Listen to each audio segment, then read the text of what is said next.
Hey everybody, welcome back. Hope you're having a fantastic Monday.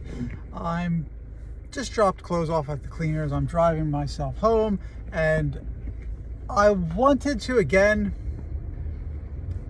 make the video as I said I was going to do in the last video that I just made about white coat, because it's something that actually still pisses me off a little bit, that I still deal with.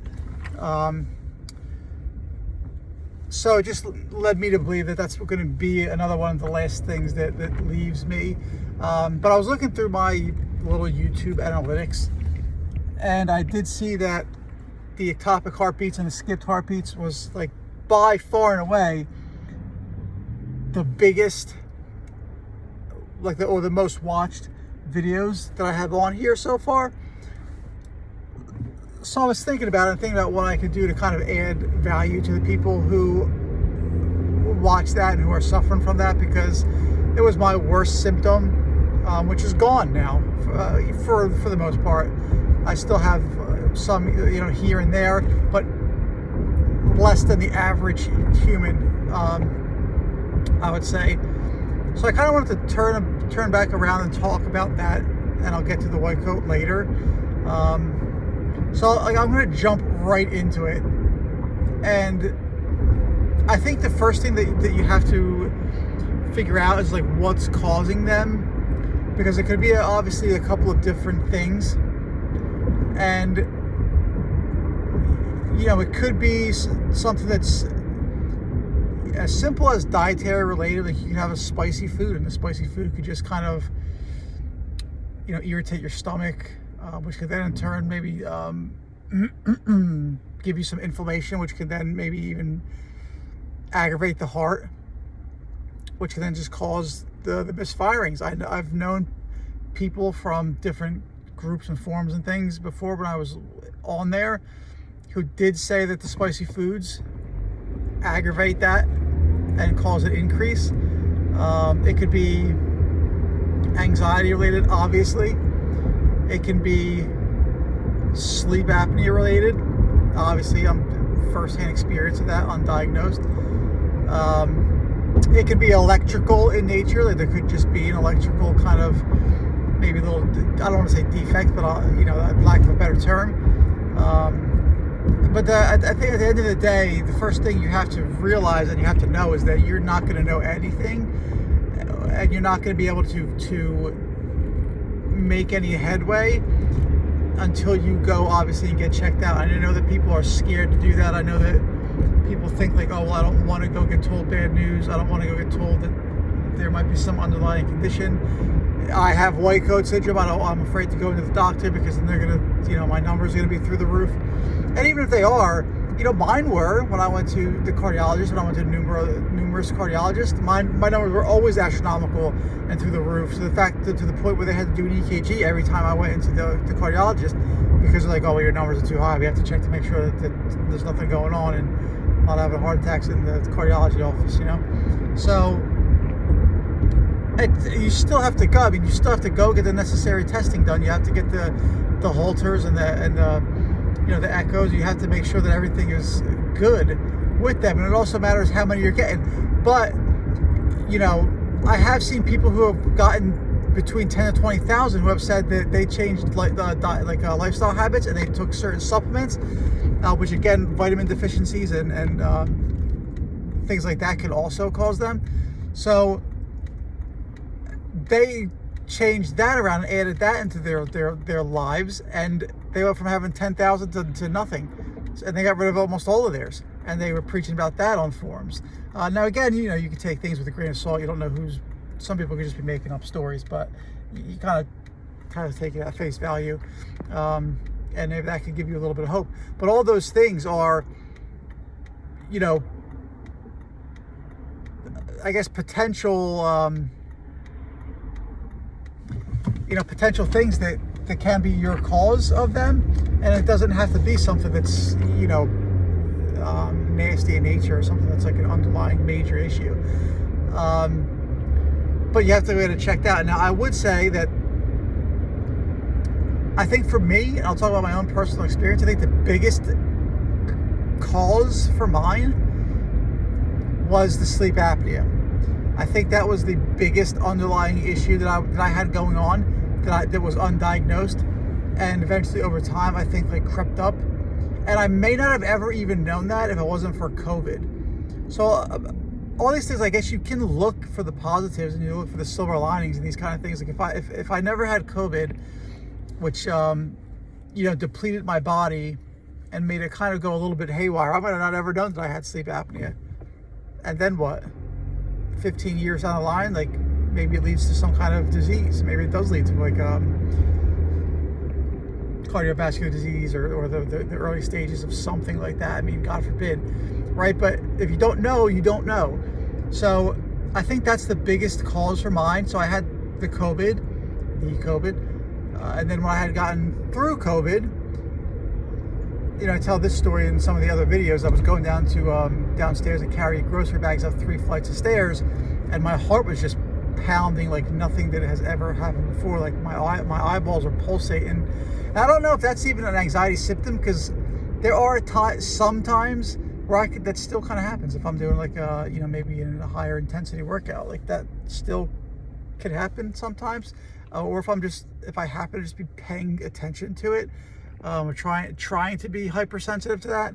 I have other things too, like if anybody's ever heard of visual snow, whatever. Like I still have some lingering symptoms, obviously, but I don't know if even that is probably why maybe I could see it, because it's just little, like almost vision can be pixelated sometimes, and that's kind of bouncing with the heartbeat. So I don't really know why, but all I do know is that I had my heart checked by like 6 different cardiologists from America and Dr. Gupta in England, and it's been like 2 years and I still haven't had anything bad happen to me. So how long are you going to sit around and think that something's going to happen like that, which ties into the impending doom video that I saw that I made yesterday. So if you haven't seen that one, then go check that one out too, because that's also a very, very, very, very scary symptom if you don't know what the hell that is. So if you're somebody who is dealing with anxiety, or even not dealing with anxiety, maybe you don't even have anxiety, you don't notice any anxiety, but you have a lot of ectopic heartbeats and nobody can give you any answers. Like my cardiologist couldn't really tell me anything. They didn't tell me shit about lifestyle or anything like that, which kind of goes into another video that I can make later about the medical field in general, but I don't, I'm not trying to get booted off of YouTube already.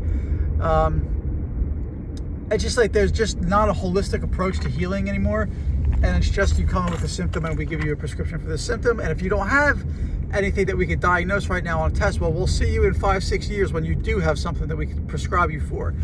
But never telling you anything about sleep apnea or dietary changes or vitamin changes, mineral changes, anything that could potentially fix what your underlying issue is before it gets like out of control, which I think is bullshit. But I'll save that for another video. I mean, you can comment, you can tell me whether you agree or disagree with that, but I think it's a valid argument to be made. And I don't necessarily think it's doctors' faults in general. I just think that it's just the nature of the industry right now. But on top of that, if you're somebody that you may be overweight, I think it's time to look in the mirror and maybe make some realizations, because it's something that could be easily changed. If you're overweight or obese, there's a really strong chance that you might have sleep apnea that's undiagnosed right now, and it could be contributed to nothing other than the weight. Like once you lose some of the weight and take the pressure off, the muscles and the area of the neck when you're sleeping, that could fade away, and then your ectopics might fade away also in a little bit of time when your body adjusts, and now your body like, oh, like I don't have to work as hard anymore, because you're not running on fumes anymore from being dead tired, because you're just not getting quality sleep. Your body is waking you up constantly because your breathing is impaired. So that's like number one thing that I would say to just get checked out. If you watch some of my older videos and you have not gotten like a sleep study done yet, I mean, what are you doing? It doesn't, even if you are in good shape, or I mean, it happens to bodybuilders too. Like bodybuilders, obviously they're a little bit heavier because they have all the muscle mass, but they're prone to having sleep apnea too. So just get it checked out. It might be like a structural or anatomical thing that you might not know about, either something to do with the jaw, who knows, but it doesn't hurt to get things checked out and get things ruled out. So that's number one. Number two, I would say about the vitamin deficiencies. I'm obviously not an expert in this in that area, but a lot of people talk about magnesium supplements and how they took magnesium supplements, and that really helped them. I think the woman that was on the forum was saying that magnesium supplements really was what turned her ectopic heartbeats around, and it fixed her issue for her. And there are other people that might be either anemic or they might have iron issues, and taking the iron supplements greatly reduced their number of overall ectopics. So that's, an area where, you might have an issue, B12 supplements, things like that. So, get these things checked out, whether you have to go to like a functional medicine person, a holistic person.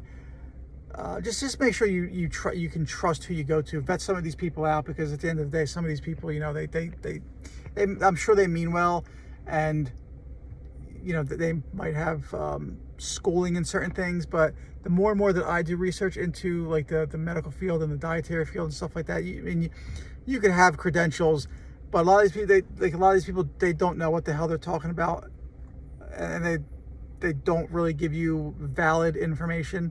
And I could speak from personal experience with that. Like, I've been through the ringer when it comes to these kind of things. So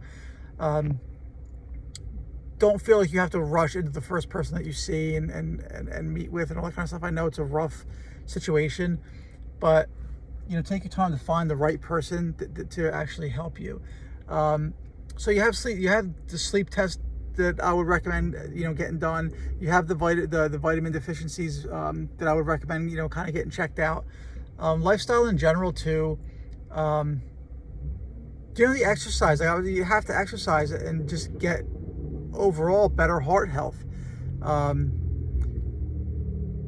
The diet is one thing, but if you're not pairing it with, you can lose weight with just diet alone and not exercising. I did that too for a while. But to get into overall better shape, to get your mind in a better place, like the exercise has to come in, and obviously start off slow and get checked by the doctors, cardiologists, get everything medically cleared to make sure that you can start to ramp up a little bit of exercise, even if it's go out and walking for 10, 15, 20 minutes a day, getting sunlight. Like, also sunlight, just a natural mood enhancer. When you're dealing with anxiety, and these symptoms, do come along with anxiety, ectopics, I've seen videos on Skip Beats, but for the most part, it's like tachycardia and faster heart rate. But sunlight, being out in nature, is a mood enhancer. Vitamin D is very important for your body. If you're not getting outside, vitamin D supplements is another thing. Your vitamin D might be low. I was borderline, like, clinically deficient in vitamin D and vitamin B12. They don't really go in depth with like a lot of the checks that they do. But I'm just going to show you, like, all of these things can lead up to like bodily symptoms and stuff like that. And it doesn't even have to be anxiety. Like, those things were like deficient. I was deficient in those things without even, like, anxiety, I'm sure, depletes like magnesium and things like that, but other stuff you would never know about until you actually, depending on your diet, if you're somebody that's more plant-based, you're going to have deficiencies. It's just the nature of that diet. Are you supplementing with anything? Or especially if you're vegan, you're really going to have deficiencies. You're getting no meat, no eggs. You need supplements, or you're going to have effects. So if you're watching this video and you have anxiety and you have ectopic heartbeats, and you're vegan, you make a comment, because I could probably point you a couple of areas where you could improve that and maybe, turn that around. But that's 3 areas, right? Actually, sleep, exercise, Diet in general, fixing your diet will help in all areas of your life. You know, especially if you are on a standard American diet. I mean, a standard American diet is the worst possible thing that you could ever put into your body. I'm just gonna flat out, it's 100% factual. If you're just eating the standard American diet, it's got to change. Just go on a whole food based diet. It doesn't matter. I don't care what you really would eat. Just eat meat, fish, eggs, vegetables, and some nuts. I mean, and cut out anything processed. Anything processed, and try to cut out as much added sugar as you can. And I guarantee you'll feel better in like 3 weeks or within a month. You'll start to feel better. Now, I can't guarantee that's going to change anything with ectopics, because there's so many things that go into that. But like overall, mental health and overall health and wellness of your body, you will be better. That much I could pretty much like virtually guarantee. So like those are major areas for you to check, and those areas all helped me. I don't know which one. I don't really know which one helped me more so than the other ones. I think they all played a part. I would say if I had to pick one for me, there was like the major thing. I would think that sleep apnea was definitely probably the biggest thing that I had to get taken care of. But right there, you know, I gave you, you know, multiple things for you to look into and kind of get tested. Because like, you know, something's making, you know, the heart, you know, pre-fire, I guess, and throwing off the, you know, the rhythm, even though, you know, it's not an arrhythmia or anything like that, but it's something's throwing it off. So whether that's the nervous system, just being kind of shot because you might have horrible anxiety. Like my anxiety was absolutely horrific. You know, that can be playing a part. You know, whether it's maybe you have GI issues, you have reflux, you have GERD, that could be aggravating some of the things, you know, some of the processes going on in your body, and you can get that checked out. Apple cider vinegar, I took for a little bit in the beginning. I don't really think I have GERD or reflux. Like I have other GI issues, but I've seen other people too talk about having GERD and reflux and taking apple cider vinegar, and that like pretty much rectifying the situation and kind of getting rid of that. And then again, you know, if it could be obviously the lack of sleep, the lack of exercise, and things just aren't that good for your body. So, you know, with all of this stuff, with ectopic heartbeats, with anxiety in general, you have to take a look at lifestyle, and you're gonna have to change certain things. It takes a strong person to be able to, you know, take a deep dive into themselves and try to like pinpoint certain areas where they have flaws, whether that's, you know, characteristically, lifestyle wise, weight wise, whether they've been doing things that they can improve upon. You have to do it, and you'll be a better person and a stronger person in the end for it. You know, you might have to cut some people out of your lives. Like, you know, toxicity and all that kind of stuff runs deep. You know, it's toxic people, it's toxic foods, and it just impacts all your areas of life. Like those two things right there can impact your sleep quality, can impact your mental health. They just start you down a downward trend that could end up with having the ectopics and things. So I'm going to stop it there. Try to keep it on, you know, under 20 minutes. But again, like, feel free, comment on, you know, under the video. Let me know if you have them, you know, if any of this stuff kind of spoke to you, if you related to anything in this video.